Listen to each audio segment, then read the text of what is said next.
सोच के देखिए, 3 जनवरी 2026 की सुबह दुनिया की आंख खुलती है। लेकिन ये कोई आम सुबह नहीं थी। दक्षिण अमेरिका से एक ऐसी खबर आई जिसने सबको, मतलब पूरी दुनिया को हिलाकर रख दिया। खबर ये थी कि एक देश पर मिलिट्री हमला हो चुका था, पूरी ताकत से। और फिर ये ऐलान होता है, और वो भी सीधे राष्ट्रपति ट्रंप की तरफ से। इस पोस्ट ने न सिर्फ सारी अफवाहों पर मुहर लगा दी, बल्कि पूरी दुनिया को एक बड़े इंटरनेशनल क्राइसिस के, आप कह सकते हैं, दरवाजे पर लाकर खड़ा कर दिया। तो हुआ ये कि लोकल टाइम के हिसाब से रात के करीब 2 बजे वेनेजुएला के कैपिटल कराकस में एकदम से अफरा तफरी मच गई। लोगों ने बताया कि शहर के ऊपर फाइटर जेट्स बहुत नीचे उड़ रहे थे और जगह जगह से धमाकों की खबरें आ रही थी। इस सब ने लोगों को दहला कर रख दिया। और देखिए, ये हमले सिर्फ कैपिटल कराकस तक ही महदूद नहीं थे। मिलिट्री और सिविलियन दोनों तरह के ठिकानों को कराकस के अलावा मिरांडा, अरागोआ और ला ग्यूएरा स्टेट्स में भी टारगेट किया गया। और फिर इन्हीं सब के बीच सबसे बड़ी खबर आई कि अमेरिकन आर्मी की स्पेशल यूनिट डेल्टा फोर्स ने राष्ट्रपति मादुरो को अरेस्ट कर लिया है। तो सवाल ये उठता है कि क्या ये हमला एकदम अचानक से हो गया? जवाब है बिल्कुल नहीं। ये तो पिछले कई महीनों से जो मिलिट्री और इकोनॉमिक प्रेशर बनाया जा रहा था, उसी का नतीजा था।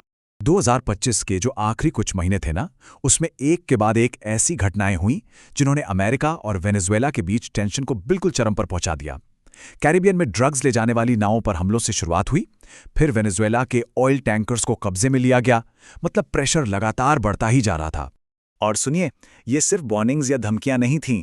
अमेरिका ने इस एरिया में सचमुच में एक बहुत बड़ी मिलिट्री फोर्स तैनात कर दी थी।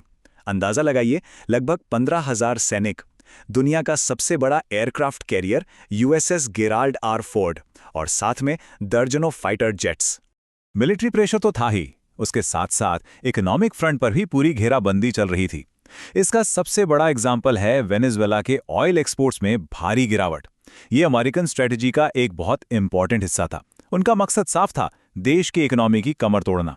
अब जैसा कि ऐसे बड़े कॉन्फ्लिक्ट्स में अक्सर होता है, यहाँ भी स्टोरी के दो बिल्कुल अलग अलग साइड हैं। अमेरिकन गवर्नमेंट इस पूरी घटना को एक तरह से बता रही है, और वेनेजुएला की गवर्नमेंट एक बिल्कुल ही अलग कहानी दुनिया के सामने रख रही है। तो देखिए, एक तरफ है अमेरिका। उनका तर्क है कि वो नार्को टेररिज्म से लड़ रहे हैं। उनका कहना है कि मादुरो गवर्नमेंट जो है वो ड्रग कार्टेल्स की मदद कर रही थी और कोकीन को एक हथियार की तरह इस्तेमाल कर रही थी। फिर आती है दूसरी साइड, वेनेजुएला। वो इसे सीधे सीधे एक इंपीरियलिस्ट अग्रेशन कह रहे हैं। उनका इल्जाम है कि ये सब उनके तेल और दूसरे नेचुरल रिसोर्सेज पर कब्जा करने के लिए किया जा रहा है, और ये इंटरनेशनल लॉ का साफ साफ वायलेशन। तो जैसे ही इन हमलों की खबर पूरी दुनिया में फैली, रिएक्शंस की तो जैसे बाढ़ ही आ गई। और इन रिएक्शंस ने एक बात बिल्कुल साफ कर दी कि इस मुद्दे पर दुनिया पूरी तरह से बंटी हुई है। सबसे पहले तो वेनेजुएला और उसके सहयोगियों ने इसकी फौरन कड़ी निंदा की। देश में इमरजेंसी लगा दी गई और इसे गैर कानूनी हमला बताया गया। क्यूबा, ईरान और इंटरेस्टिंगली पड़ोसी देश कोलंबिया ने भी इसके खिलाफ आवाज उठाई और यूएन सिक्योरिटी काउंसिल की एक इमरजेंसी मीटिंग बुलाने की मांग की।